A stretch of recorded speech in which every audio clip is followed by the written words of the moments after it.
Welcome to our channel. So నేను Instagram లో పెట్టాను, అదేం లేదబ్బా. శ్రీజ అయినా మీకు భరణి ఎవరు ఉండాలనుకుంటే వాళ్ళకి ఓట్ అయితే మీరు లైవ్ అని వస్తుంది కదా, లైవ్ కింద మోరు వాచ్ మోర్ అని ఇట్లా ఆప్షన్స్ ఉంటాయి. వాచ్ మోర్ క్లిక్ చేయగానే మీకు ఇట్లా బిగ్ బాస్ కన్నుతోని కనిపిస్తుంది అనమాట. అది ఓపెన్ చేయగానే మీకు శ్రీజ భరణి అని కనిపిస్తుంది. శ్రీజ పైన క్లిక్ శ్రీజ భరణి ఎవరు నచ్చితే వాళ్ళు క్లిక్ చేసేయండి. సో మీకు అది వచ్చేస్తుంది, మీకు క్లిక్ అయినట్టుగా వచ్చేస్తుంది. కానీ చాలా మందికి ఏంటంటే ఇది తెలీదు, ఎలా వెళ్ళాలి ఎలా వేస్తారో తెలియక ఏందేందో చేసేస్తారబ్బా. అసలు కనీసం మిస్డ్ కాల్ ఏమంటే సరిపోతుండే కదా, ఎందుకు ఇవన్నీ చాలా మందికి తెలియదు కదా. ఇప్పుడు ఊళ్ళో ఉన్న వాళ్ళకి ఇవన్నీ తెలుస్తుందా? హాట్స్టార్ ఉండదు, ఏముండదు, వాళ్ళకు ఫోన్ నెంబర్ ఇచ్చేస్తే మిస్డ్ కాల్ ఇచ్చుకోండి అంటే ఎవరైనా కూడా ఇస్తారు, చదువు రాని వాళ్ళు కూడా చేసుకోవచ్చు. ఇదంతా కథలు ఏంటి నాకైతే ఎందుకో డౌట్ కొడుతుంది. మళ్ళీ బిగ్ బాస్కి ఎవరిని వస్తే వాళ్ళని పంపిస్తాడేమో డౌట్ వస్తుంది. మీకు కూడా అదే అనిపిస్తే ఖచ్చితంగా లైక్ చేయండి. సో మరి గాయాలు అయ్యాయి అన్నారా స్విమ్మింగ్ పూల్ టాస్క్ తర్వాత. మరి తర్వాత కూడా మనకు భరణి గారు అయితే కాసేపు కనిపించలేదు, కానీ మళ్ళీ లైవ్లో కనిపించారు. సో ఈ టాస్క్లో అయితే నిఖిల్ గౌరవ్ని హోల్డ్ చేసినట్టుగా అక్కడ ఒక సీన్ చూపించారు మనకి లైవ్లో. మిగతాది వచ్చేసి మనకు అక్కడ డీమాన్ బాగా ఆడాడని అనిపిస్తుంది, ఎందుకంటే డీమాన్ బాగా పోడుతున్నారు. బ్లూ టీంని గెలిపించడానికి వచ్చిన వీరుడు శోరుడు అని మనకు రీతు చెప్తుంటది అనిపించింది నాకైతే. సో డీమాన్ బాగా ఆడాడు, ఎందుకంటే మళ్ళీ హోల్డింగ్ ఇద్దరిని కూడా గట్టిగా పట్టుకుంటాడు ఒక దగ్గర. అది కూడా నేను స్క్రీన్ షాట్ నీకు ఇన్స్టాగ్రామ్లో పెడతాను. సో బాగా ఆడాడు. సో రేపు మరి డీమాన్కి ఎలివేషన్ వస్తుందా ప్రోమోలో చూడాలి ఇంకా మనము. సో ఈసారి గుర్తింపు రావాలి. సో స్విమ్మింగ్ పూల్లో పడతారంట. స్విమ్మింగ్ పూల్ నుంచి వచ్చి మరి మనకు డిమాండ్ ఇక్కడైతే చేయడం అయితే జరిగిందంట. అది లైవ్లో మనకు ఎపిసోడ్లో అయితే రేపు వస్తుంది. మరి భరణి గారు అయితే కనిపించారు అబ్బా లైవ్లో, చూద్దాం మరి. అంటే గాయాలయ్యే వెళ్ళిపోయాడు అవుట్ ఆఫ్ ది హౌస్ అని అన్నారు. మరి ఇంకా నాకు తెలిసిన అప్డేట్స్ ప్రకారం అయితే బాగానే ఇంజురీస్ అయ్యాయి అన్నట్టుగా తెలిసింది. ఇప్పటికీ లైవ్లో మనకు ఇమ్ముకి కాలు కొంచెం గాయమైంది, తర్వాత గౌరవ్కి కూడా కొంచెం నిఖిల్కి కొంచెం కాలు నొప్పి అయింది అన్నట్టుగా అంటాడు. మనకు డీమాన్కి కూడా హ్యాండ్ పెయిన్ వస్తుందని అంటాడు అనమాట. సో ఇక ఎపిసోడ్కి వస్తే నిఖిల్ అయితే మంచి పాయింటే పట్టుకున్నాడబ్బా మనకు తనుజాన్ చేయడానికి. ఎందుకంటే నువ్వు విన్నర్ స్టేజ్లో ఉన్నదాన్ని నువ్వు ఎలా అడుగుతావు, నువ్వు మేము వచ్చేటప్పటికి నువ్వు మంచి విన్నర్, అది అడగడం బెగ్ చేయడం కరెక్ట్ కాదు. నువ్వు ఆడు, టాస్కులు ఆడు అంటే నువ్వేం ఆడావు, నువ్వు ఎక్కడ కనిపించావు, నువ్వు ఒకటి కూడా ఆడాలంటే నిఖిల్ కూడా కొంచెం గేమ్లో ఫోకస్ పెడితే బాగుంటుంది. ఆ మాట అనకుండా ఉండేది అనిపించింది, ఎందుకంటే నిఖిల్ కూడా ఆ మట్ టాస్కులు డీమాన్తో నేను ఆడని దెబ్బలు తగులుతాయి అంటాడు. సో నేను ఆడింది నువ్వు చూడలే కావచ్చు అంటాడు. కౌంటర్ అయితే వేసాడు, కానీ పాయింట్ మాత్రం బాగా అనిపించింది నాకు. సో ఇంకా భరణిది సంజనాది ఇంకా సేమ్ అదే ఇష్యూ. మనకు షష్ఠి వచ్చేసి డీమాన్కి బాగా నువ్వు ఆడుతున్నావు, మళ్ళీ ఎక్కడ వెళ్ళి కూర్చుంటున్నావు, బుర్ర పెట్టట్లేదు అంటది. నిజమే అనిపించింది నాకు. ఇప్పుడు కూడా ఆడతాడు కానీ ఎలివేషన్ ఇచ్చుకోడు, ఇది ఏదైనా అసలు ఇచ్చుకోడు, ఎక్కడ కూడా ఇచ్చుకోడు. అది డీమాన్ దగ్గర ఉందన్నమాట. సో కొంచెం తన తాను పొగుడుకోవడం, తన తాను చేసుకోవడం ఉంటే బాగుంటుంది అనిపించింది నాకైతే. ఇక తర్వాత మనకు భరణి గారు ఎంటర్ అయ్యేటప్పుడే కొంచెం దివ్యాన్ని దూరం పెట్టేస్తాడు, ఎందుకంటే ఇట్లా పట్టుకుంటాడు, అసలు హక్ కూడా చేసుకోడు. దీనికి రీజన్ ఏంటంటే కొన్ని గట్టిగా అంటే దివ్యాని హక్ చేసుకుంటే బయటకి కొంచెము ట్రోల్స్ అయ్యాయన్నమాట. వీళ్ళది ఏం రిలేషన్ ఏంటి ఇదంతా ఏంటి అని అందుకని కొంచెం దూరం ఉన్నాడు. ఇంకా తనుజకు మంచి ఓటింగ్ అదంతా ఉందని చెప్పేసి నా వల్లనే మీరు వెళ్ళిపోయారు ఇది అని అంటే లేదా అని అంటాడు. గుడ్ ప్లేయర్ అని మంచి హింట్ ఇచ్చాడు. ఇంకా అయిపోయాయి తనుజ గుడ్ ప్లేయర్ అన్నాడు కదా, ఇంకా అమ్మయ్య. కానీ ఇక్కడ తనుజ నాకు రాగానే ఇమ్ము గురించి అగైనెస్ట్గా చెప్తుంది అబ్బా. మీకు ఆల్రెడీ లైవ్లో చెప్పాను, వీడియో కూడా చేశాను.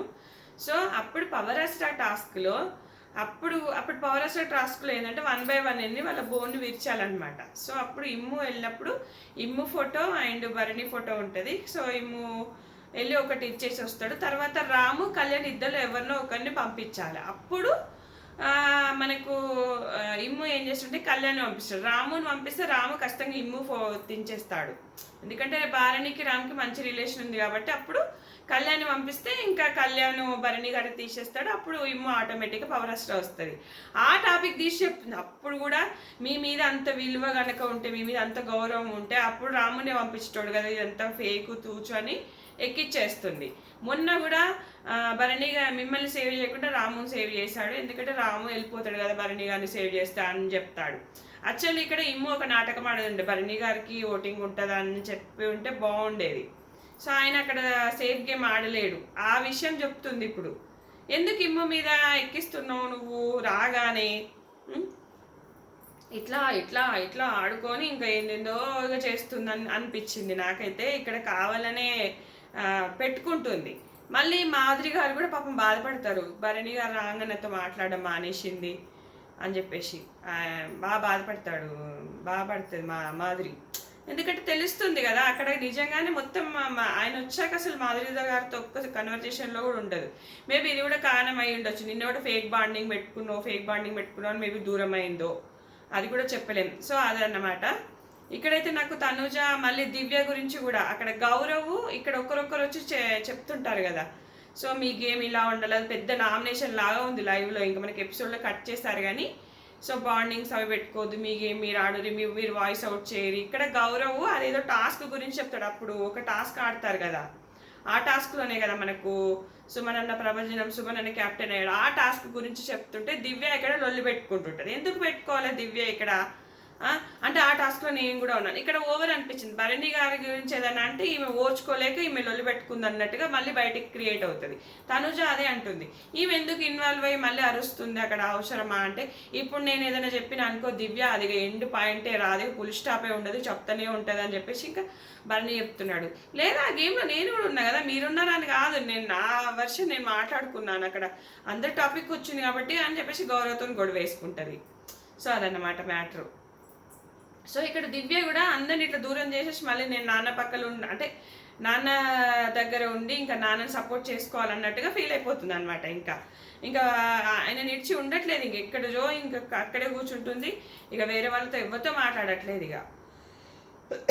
ఇక్కడ శ్రీజ కళ్యాణ్ కన్వర్జేషన్ కూడా ఒకటి వస్తుంది, నాకు మాధురి రాలేదు, నిఖిల్ రాలేదు నా దగ్గరికి, వీళ్ళు ఎవరు రాలేదు, వాళ్ళతో నేను ఎలా మాట్లాడతాను అన్నట్టుగా గౌరవ్ అడుగుతాడు. గౌరవ్ నీ గేమ్ బాగానే ఉంది, నువ్వు బాగానే ఆడుతున్నావు, అందరితో బాగా కలుస్తున్నావు అని చెప్తాను అనమాట శ్రీజ.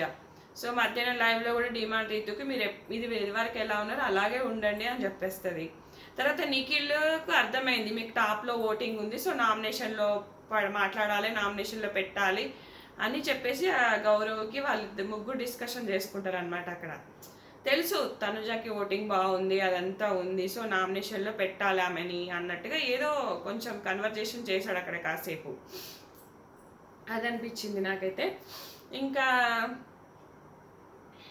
ఇక భరణి గారు బాండింగ్స్ పెట్టుకోకుండా ఎవరి వాళ్ళు ఆడండి, మంచిగా ఆడండి అన్నట్టుగా చెప్తుంటే దివ్య అందరితో పాటు కలిపి నాకు చెప్పకు, నాకు సపరేట్గా చెప్పు, నేను ఏంటిది, నువ్వు కూడా బాగానే ఆడుతున్నావు, అదిదే కాదు ఇది కాదు నేను ఎక్స్పెక్ట్ చేసింది, నువ్వేం ఆడుతున్నావు అనేది కరెక్ట్గా చెప్పు. ఇక మాధురి ఏమో శ్రీజ నా మీద, నేను ఆ రోజు ఏమన్నాను, నా పేరు తెలియదంటే తెలుసుకో అని అన్నాను, తెలుసుకోవాలని తప్పే కదా, నువ్వేం పెద్ద ఇది అని కాదు కదా. సో అవును నిఖిల్ కూడా అవును ఆ రోజు నేను బెలూన్ కట్ చేశాను అని చెప్పేసి మనతో మాట్లాడట్లేదని వీళ్ళు ఒక డిస్కషన్ చేసుకుంటారనమాట. సో ఇలా వీళ్ళు డిస్కషన్ చేసుకుంటారు. కానీ మాధురి ఏం చేస్తుంది తెలుసా, ఈరోజు ఆ టాస్క్లో రేపు వస్తుంది శ్రీజకు సపోర్ట్ చేస్తుంది. ఇక్కడ తక్కువని మారినట్టు అనిపించింది, ఎందుకంటే తనుజ ఎలాగో భరణి గారితోనే ఉంటుంది, ఇంకా నాతో ఉండదు, సో శ్రీజతో రైవల్ని పెట్టుకోకూడదు, శ్రీజ వచ్చిందంటే శ్రీజ కూడా కొంచెం ఫ్యాన్ బేస్ ఉంటుందా మరి ఏంటి అనేది కొంచెం ఎక్కడో తెలిసింది ఆమెకు. సో శ్రీజతో రైవల్ని పెట్టుకోకుండా శ్రీజతో మాట్లాడదామని చెప్పేసి ఉన్నది అని అనిపించింది నాకు. నిజంగానే అటు ఇటు ఆలోచిస్తుంది మాధురి, యాక్చువల్గా ఎవరు ఏం మాట్లాడుతున్నారు, ఏం పాయింట్ చెప్తున్నారు అనేది అయితే బాగా అబ్జర్వ్ చేసింది అనిపించింది. ఇక తర్వాత ఇమ్ము మనకు నైట్ డిస్కషన్ పెట్టుకుంటారు కదా, అక్కడ అంటాడు నేను తనుజ ట్రోఫీ కొట్టినా కూడా నేను మాట్లాడను, ఎందుకంటే నాకు నచ్చదు, ఇంకా నేను వదులుకున్నాను. తను నిజంగానే తనుజ ఒక బ్యాక్ సపోర్ట్ పెట్టుకొని ఆడుతున్నట్టే ఉంటుంది ప్రతి దగ్గర అని చాలాసార్లు అనిపించింది. ఏది ఇట్లా ఇండివిజువల్గా పోరాడి రీతు లెక్క వీళ్ళ లెక్క పోరాడినట్టు అనిపించదు. ఇప్పుడు నిఖిల్ అంటాడు నువ్వు ఎక్కడ ఆడినావు అంటే, నిఖిల్ అంటది నువ్వే ఎక్కడ ఆడినావు అంటే, తనుజ కూడా ఏం ఆడింది, డబ్బులు కొట్టేసి పక్కన కూర్చుంది, ఇంకేం ఆడింది, నిజమే కదా, నిఖిల్ అన్న పాయింట్ కరెక్టే కదా, నువ్వేం ఆడినావు అంటే నువ్వేం ఆడినావు మరి అంతే కదా, నువ్వు కూడా పక్కన కూర్చున్నావు డబ్బులు కొట్టేసి. కళ్యాణ్ కూడా ఒక పాయింట్ రేజ్ చేస్తాడు, నువ్వు డబ్బులు కొట్టేసి ఎవరికి ఇవ్వలేదు, అది నువ్వు అని చెప్పేసి, అది నీ క్యారెక్టర్ అని చెప్పేసి ఒకటి నేను ఇన్స్టాలో పెట్టిన, కావాలంటే ఇన్స్టాలో ఓపెన్ చేసి చూడండి ఆ రీల్ అట్లుంటుంది. సో మరి భరణి గారు శ్రీజ గారు ఎవరు ఉంటారు మరి, ఓటింగ్ ద్వారా ఉంటారా, ఇది నిజమా ఏంటి అనేది కూడా మనం చూద్దాము. ఇది ఫ్రెండ్స్, ఇప్పుడు నచ్చితే ఖచ్చితంగా లైక్ చేయండి, ఫాలో అవ్వండి. Thanks for watching.